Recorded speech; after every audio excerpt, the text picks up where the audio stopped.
ये question board exam में 2024 में पूछा जा चुका है और इस तरह के क्वेश्चंस बहुत पूछे जाते हैं जिसमें हमें कि शेडेड रीजन का एरिया निकालना होता है। तो एक बार जल्दी से क्वेश्चन को पढ़ लेते हैं। ये एग्जामिनर ने क्वेश्चन दिया है कि इन द गिवन फिगर, जो फिगर उन्होंने दिया है ये तस्वीर, इसमें हमें diameters AC and BD of the circle intersect at O। Okay, दिख रहा है हमें ये डायमीटर है कौन सा, AC and BD। Okay, diagram में देखना भी है कि AC और BD यहाँ पर है, ठीक है, वो इंटरसेक्ट हो रहे हैं O पे। O सेंटर है हमारा, क्योंकि डायमीटर बोल दिया तो जहाँ पे कट हो रहा है डायमीटर वो सेंटर हो गया, है ना। दो डायमीटर कहाँ पे इंटरसेक्ट करते हैं, सेंटर पे। ओके, OA बराबर 10 सेंटीमीटर है, ठीक है। OA क्या है, रेडियस है जो कि 10 सेंटीमीटर है। ये इतना हमें समझ में आ गया। क्वेश्चन को हमेशा ध्यान से पढ़ो। पहला पार्ट क्या है कि find the length of the chord AB chord की लेंथ पूछी गई है। और दूसरे पार्ट में क्या पूछा है कि find the area of the shaded region. Okay, ठीक है, और ये वैल्यू दे रखे हैं ताम झाम। तो हमें कॉर्ड की लेंथ पूछा गया है। तो कॉर्ड क्या है, AB। ओके, ये रेडियस दिया है 10 सेंटीमीटर और ये एंगल दिया है 60 डिग्री। तो ये जो OA है वो रेडियस है, OB क्या होगा, वो भी रेडियस है ना, क्योंकि इसको डायमीटर बोल दिया BD को, तो ये भी 10 सेंटीमीटर होगा। ये तो सबको समझ में आ रहा है, कोई दिक्कत नहीं, है ना। तो अगर दो साइड बराबर हैं तो उसके अपोजिट वाले एंगल भी बराबर होंगे। तो तीनों एंगल को मिलकर कितना होना चाहिए, 180, 180 डिग्री। उसमें से 60 डिग्री ये खा गया तो बचा कितना, 120 डिग्री।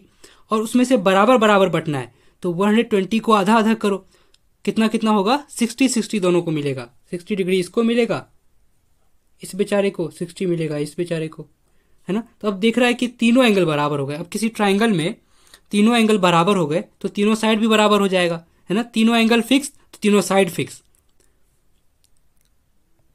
तो ये जो लेंथ, इसको घुमा लेते हैं ना फिगर को, ये जो लेंथ AB है वो भी कितना हो जाएगा, 10 सेंटीमीटर।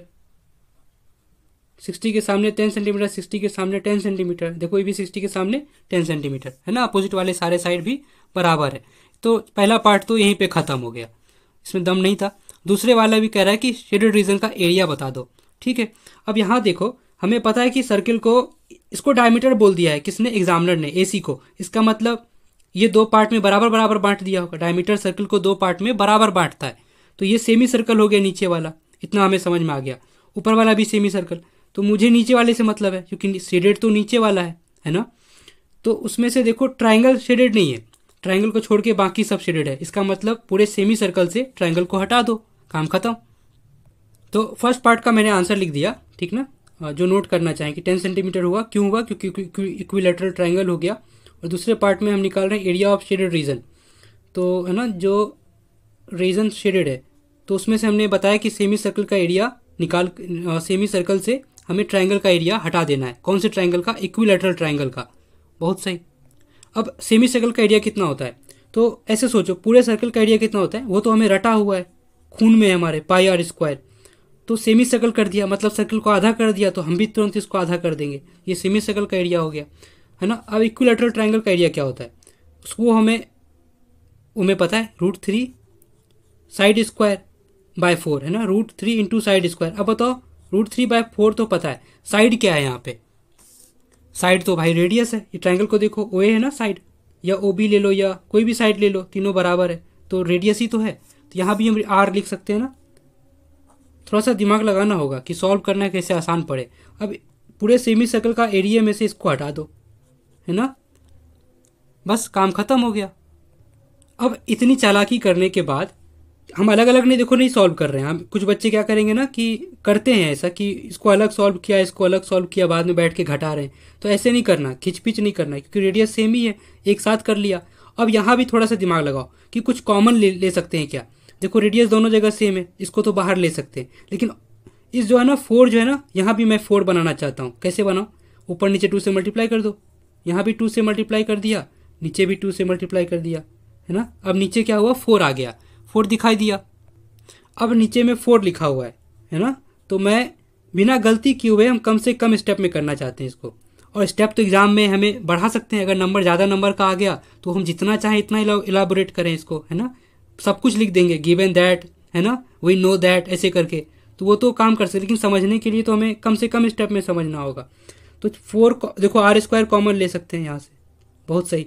4 भी कॉमन आ गया, ये भी 2 2 जा 4 हो गया, है ना। अंदर में क्या बचा, तो अंदर में बचा 2 पाई। तो अब यहाँ से हमने कॉमन निकाल लिया आर स्क्वायर, और ये 4 ये भी कॉमन आ गया बाहर में, है ना। तो अंदर में क्या बचा 2 पाई, माइनस का बचा √3। ठीक, इतना ही बचा, और कुछ तो बचा नहीं, क्योंकि आर स्क्वायर अपॉन में 4 कॉमन आ चुका है। बहुत सही। अब आर की जगह पे हमें क्या रखना है, रेडियस 10 सेंटीमीटर, तो वो रख देते हैं।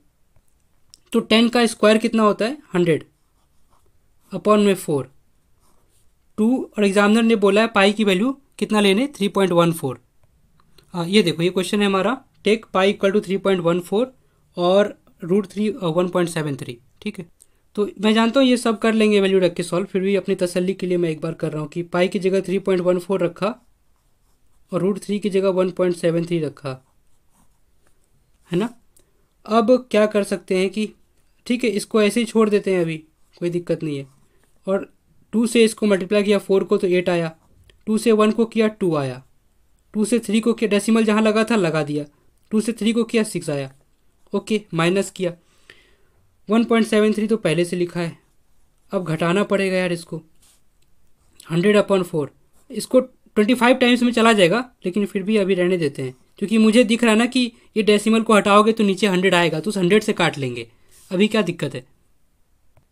तो इसको कैसे घटाएंगे, 8 में से 3 गया 5 बचा, और 2 में से 7 जा नहीं सकता, 12 में से 7 गया 5 बचा, डेसिमल अपनी जगह पे है, 5 में से 1 गया 4 बचा 4.55। अब इस ये डेसिमल जब हटाओगे तो नीचे में 100 आएगा, इसके नीचे में, है ना, 2 0, उस 100 से काट लिया। अब 455, यही मैं इसलिए नहीं काट रहा था, 455/4 बचा, इसको डिवाइड कर लिया आराम से।